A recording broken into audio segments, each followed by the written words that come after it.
Did you know that Captain Mahendra Singh Dhoni's strike rate in T20 internationals is 114.90? For a player of his ability, it is on the lower side, and that is mainly due to his knack of taking things a little too late, although he finishes it. But have a look at his overall T20 strike rate, which is 134.86, and that does tell you the story. So India does need Dhoni to up the ante in T20 cricket. He's a feared hitter and can take the attack anytime.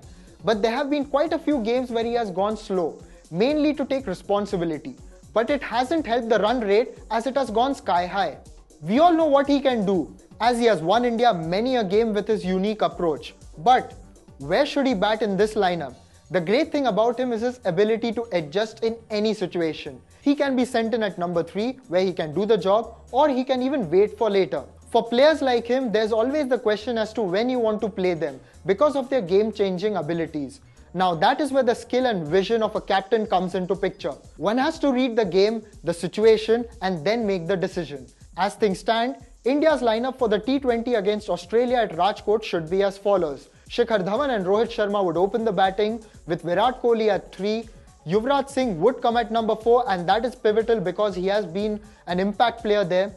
Then you have Suresh Raina and Mahendra Singh Dhoni at number 6. Perhaps one may shuffle the batting and Dhoni may come ahead of Raina.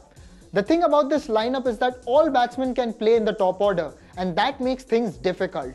So, it may all depend to what the situation is like.